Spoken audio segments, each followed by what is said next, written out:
할렐루야. 오늘도 새날을 주신 하나님을 찬양합니다. 오늘은 찬송가 348장 마귀들과 싸울지라, 우리 영적 전쟁에서 승리하는 비결 예수 안에 있음을 믿고 우리 1절과 2절을 함께 찬송하겠습니다. 함께 찬송합니다.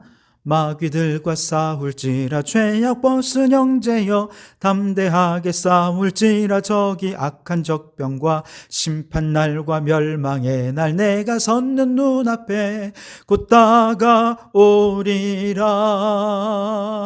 영광 영광 할렐루야, 영광 영광 할렐루야, 영광 영광 할렐루야. 곧 승리하리라. 마귀들과 싸울지라 죄악 벗은 형제여, 고함 치는 무리들은 흉한 마귀 아닌가. 무섭고도 더러운 죄 모두 떨쳐버리고 주 예수 붙들라. 영광 영광 할렐루야, 영광 영광 할렐루야, 영광 영광 할렐루야. 곧 승리하리라. 아멘. 오늘 우리에게 주시는 하나님의 말씀은 에베소서 4장 29절에서 31절까지 말씀입니다. 에베소서 4장 29절에서 31절 말씀입니다. 함께 합독하여 읽겠습니다. 무릇 더러운 말은 너희 입 밖에도 내지 말고 오직 덕을 세우는 데 소용되는 대로 선한 말을 하여 듣는 자들에게 은혜를 끼치게 하라. 하나님의 성령을 근심하게 하지 말라. 그 안에서 너희가 구원의 날까지 인치심을 받았느니라. 너희는 모든 악독과 노함과 분냄과 떠드는 것과 비방하는 것을 모든 악의와 함께 버리고. 아멘. 오늘도 이 말씀을 통해 우리에게 주신 하나님의 음성을 듣게 되길 바랍니다. 교회다운 교회 공동체는 만유 구원의 비전을 이룰 하나님의 도구입니다. 그렇기 때문에 모든 성도, 특별히 직분을 맡은 자들은 성도들이 옛사람은 벗어버리고 새 사람을 입도록 하는 성화된 삶을 살도록 도와주는 역할들을 잘 감당해서 교회다운 교회를 세울 수 있어야 하는 것이죠. 지난 시간 우리는 성도를 온전케 하기 위해 벗어야 할 옛 습관으로 무엇 하지 말아야 할 것이 있다 말씀을 드렸고요. 또 우리가 입어야 할 새 사람의 습관은 무엇을 적극적으로 행하는 것이다, 그렇게 말씀을 드렸습니다. 벗어야 할 옛 사람의 습관은 소극적인 차원에서 행해야 할 새 사람의 윤리라고도 얘기할 수 있을 것입니다. 또한 입어야 할 새 사람의 습관은 적극적인 차원에서 행해야 할 새 사람의 윤리라고도 얘기할 수 있을 것입니다. 벗어야 할 옛 사람의 습관, 또 소극적인 차원에서의 새 사람의 습관은 한마디로 마귀에게 틈을 주지 말아라 하는 것입니다. 마귀는 거짓말, 분냄, 그리고 도둑질 같은 것들을 통해서 우리에게 틈타고 들어오기 때문에 마귀에게 틈을 주지 않기 위해 우리 성도들은 거짓말을 해서는 안 되겠습니다. 분을 안 내면 제일 좋겠지만 혹시라도 분을 내더라도 죄를 짓지 말고 해가 지도록 부음을 품어서는 안 되겠습니다. 또한 도둑질에서도 안 됩니다. 이 모든 것은 벗어버려야 하는 것이죠. 자, 오늘은 지난 시간에 이어서 마귀에게 틈을 주지 않기 위해서 하지 말아야 할 것이 무엇이 있는가, 몇 가지 더 생각해 볼 텐데요. 우선 첫째는 더러운 말은 입 밖에도 내지 말아라 말씀하십니다. 29절에 무릇 더러운 말은 너희 입 밖에도 내지 말고, 그렇게 말씀을 하십니다.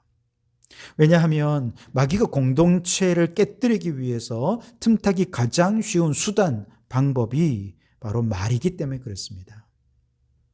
말은 내뱉기는 쉽지만 그 말의 위력은 상상을 초월하는 힘이 있기 때문이에요. 무엇보다 그 사람의 말은 그 사람의 인격을 구성하고 또한 그 사람의 인격을 다른 사람들에게 나타내는 힘이 있지요.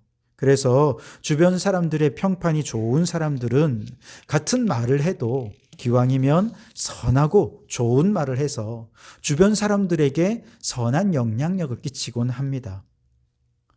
그래서 초대교회 때에는 세례받기 위한 조건으로 믿는 자들의 동의만이 아니라 반드시 주변에 믿지 않는 사람들의 평가를 확인해야 했습니다. 심지어 성경 속 7 집사님들을 선발할 때는 선발 기준으로 칭찬받는 사람이라는 항목이 있었습니다.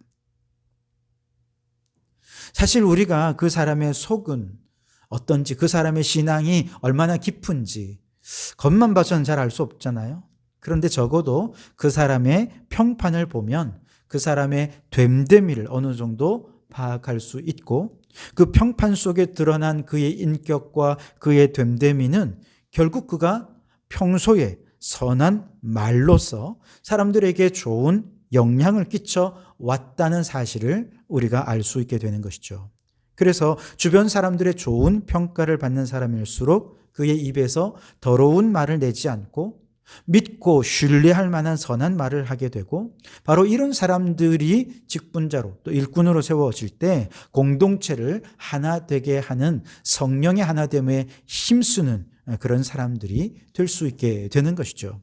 그런데 오늘 본문 말씀처럼 평소에 더러운 말을 내뱉는 사람이라면 그 주변의 평판은 당연히 안 봐도 뻔합니다. 이들은 그 더러운 말로 교회 공동체의 분열을 조장하고 편가르기를 조장하죠. 모든 종류의 불평과 중상과 모략을 비롯해서 음란한 말, 비웃는 말, 냉소적인 말, 비꼬는 말 등등의 부정적인 더러운 말로 교회를 어지럽게 만드는 것이죠.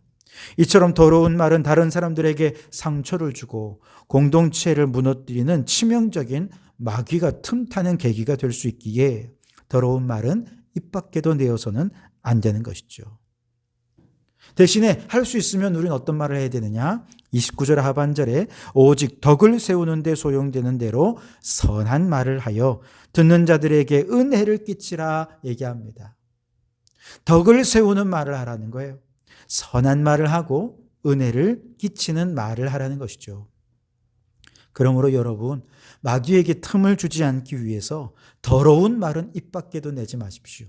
공동체를 무너뜨리는 그 어떤 말도 내지 마시고 반대로 교회 공동체를 세우기 위해 덕을 세우는 말, 선한 말, 그리고 은혜로운 말로 공동체를 든든히 세워가는 성도들이 되실 수 있기를 바랍니다. 그리고 또한 우리가 마귀로 틈타지 않도록 하기 위해서 성령을 근심하게 해서는 안 됩니다. 30절 말씀에 하나님의 성령을 근심하게 하지 말라. 그 안에서 너희가 구원의 날까지 인치심을 받았느니라 말씀하십니다. 여러분, 그렇다면 우리 성령님은 언제 근심하실까요? 오늘 말씀을 계속 보시면 너희가 구원의 날까지 인치심을 받았다 그렇게 말씀을 하시죠. 즉 구원받은 언약 백성의 신분을 망각한 채 살아갈 때 성령님은 근심하신다라고 하는 의미가 있습니다. 여기서 인친다라는 의미는 도장을 찍는 것 아닙니까? 계약서를 쓰고 도장을 찍으면 그 다음에는 계약이 성립이 되죠. 그러면 이제 우리는 구원받은 언약 백성으로서의 계약이 완전히 성립이 된 것이죠. 그리고 이 도장의 효력은 어디까지냐? 구원의 날까지입니다. 즉 천국에 들어가는 날까지 이 계약은 파기될 수 없고 돌이킬 수 없는 언약인 것입니다. 우리의 구원이 바로 그와 같은 것이었다는 것이죠. 예수의 피로 구원받고 성령으로 도장을 찍어서 우리의 신분, 우리의 본질이 이제 한 새 사람으로 바뀌었습니다. 그렇기 때문에 이건 물을 수가 없는 거예요. 돌이킬 수도 없는 계약이 성립이 된 것입니다. 그렇다면 우리는 이제 계약을 따라서 한 새 사람, 구원받은 백성이라는 신분에 걸맞게 옛사람은 벗어버리고 새 사람을 입으면서 의와 진리와 거룩함을 따라 살아가야 하는데, 문제는 자꾸 우리의 삶에 계약서랑 다른 모습으로 썩어져가는 구습을 따르고 유혹의 욕심을 따르는 그런 삶을 살아가면서 성령님을 근심하게 만들더라는 것입니다. 그래서 우리가 이렇게 마귀가 틈타는 일을 할 때마다 성령님은 근심하십니다. 우리가 거짓말을 할 때, 분을 낼 때, 하나님의 것을 도둑질할 때 성령님은 근심하시고 마귀가 틈탈까 봐 끊임없이 성령님은 근심하시는 것이죠. 그래서 우리가 예수님을 시험하던 저 마귀가 예수님까지도 하나님의 아들이라고 하는 그 신분, 그 정체성을 집중적으로 공략하며 흔들어대지 않았습니까? 우리는 두말할 나위가 없습니다. 마귀는 지금도 틈을 노려서 우리의 신분과 정체성을 망각하도록 하고 있는 것이죠. 그래서 우리가 거짓말을 하고 분을 내고 하나님의 것을 도둑질할 때 마귀가 틈을 타버리게 되는데, 바로 이런 사람들의 공통적인 특징은 자신이 하나님의 백성이다, 언약의 백성이다, 도장 찍은 사람이다라고 하는 이 신분을 망각한다는 것이죠. 그래서 성령님을 근심하게 만드는 것입니다. 그러므로 여러분, 우리가 구원받은 하나님의 한 세 사람이라고 하는 이 신분을 잊지 마십시오. 그 신분에 걸맞게 행동을 신중을 기하며 하십시오. 그래서 더 이상 성령님의 근심으로 살아가지 말고 성령님을 기쁘시게 해드리는 우리 성도들로 살아가실 수 있기를 주님의 이름으로 축원합니다. 세 번째로 마귀가 틈타는 또 다른 버려야 할 것은 뭐냐? 31절에 너희는 모든 악독과 노함과 분냄과 떠드는 것과 비방하는 것을 모든 악의와 함께 버리고, 그렇게 말씀을 하시죠. 자, 여기서 악독이라는 말은 몹시 강한 분노나 증오의 상태를 의미하는 것입니다. 그리고 노함, 분냄 역시 격렬한 분노를 의미하는 것이지요. 그리고 떠드는 말, 이것도 역시 화가 나서 말다툼을 하고 고함을 치는 것을 의미합니다.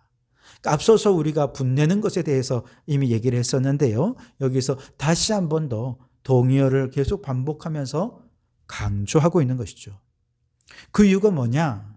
분노라고 하는 악한 행위를 버리는 것으로는 부족하다는 거예요.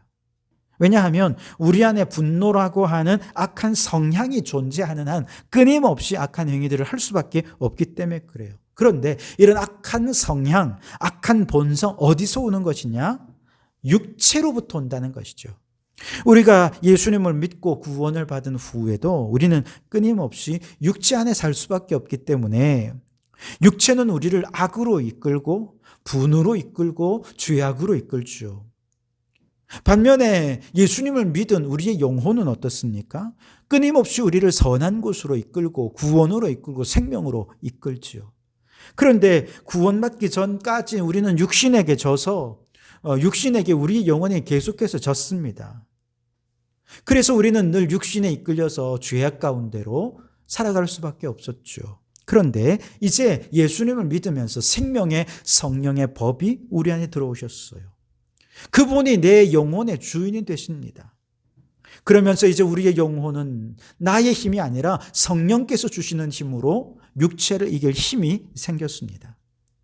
육체를 의지하지 않고 이제 나는 내 영혼의 주인 되신 성령님을 의지하며 살리라. 믿음으로 결단하면 얼마든지 육체의 악한 성향은 끊어버릴 수 있고 거룩하고 선한 새 사람으로 살 수 있게 되는 것이죠. 그래서 이 모든 악한 성향을 악의와 함께 버리라, 그렇게 말씀을 하고 있는 것이죠.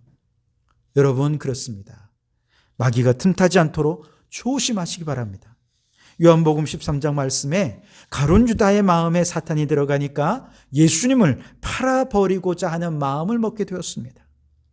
예수님께서 계속해서 회개의 기회를 주셨지만 마귀가 그 마음의 주인이 되어 있으니까 주님께서 주시는 회개의 기회를 다 놓쳐버리고 말았습니다. 결국 3년간 동고동락하고 예수님을 따르던, 예수님의 가장 신뢰와 믿음을 받았던 그가 그날 밤 예수님을 팔아 넘기고 말았던 것이죠. 여러분, 마귀가 틈타면 우리도 나의 유익을 위해 얼마든지 예수님도 배반하고 믿음도 버리고 팔아먹을 수 있는 사람으로 변화된다는 것이죠. 그러니 가룟 유다와 다른 삶을 살아야 되겠습니다. 우리는 그런데 가룟 유다와 다른 점이 있습니다. 그건 뭐냐? 우리에게는 성령님이 계시다는 거예요. 성령 받지 못한 가룟 유다는 결국 육신에 져서 마귀에게 패할 수밖에 없었지만 생명의 성령의 법이 내 안에 계시니 우리는 이제 얼마든지 마귀를 이길 수 있게 된 것이죠. 그러므로 여러분, 마귀가 틈타지 못하도록 더러운 말은 입 밖에도 내지 말고 성령을 근심하게도 하지 말고 모든 악한 성향을 악의와 함께 버리면서 이제 성령님을 굳게 의지하고 붙잡으며 살아가십시오. 그리하여서 내 안에 계신 성령님의 능력으로 모든 의와 진리의 거룩함으로 지으심을 받은 새 사람을 입으며 거룩한 하나님의 백성으로 살아가는 성도들이 되시기를 주님의 이름으로 축원합니다. 기도하시겠습니다. 하나님, 지금도 마귀는 작은 틈을 노려 우리 마음에 들어오려고 마음의 문 앞에 엎드려 있음을 깨닫게 해 주옵소서. 우리의 입술을 지키고 정체성을 지키고 악한 성향을 버려서 마귀에게 절대로 틈을 주지 않게 도와주시고 새 사람으로 옷 입고 거룩한 공동체로 교회를 든든히 지켜가는 우리 성도들이 되게 해 주시옵소서. 예수님 이름으로 기도하옵나이다. 아멘.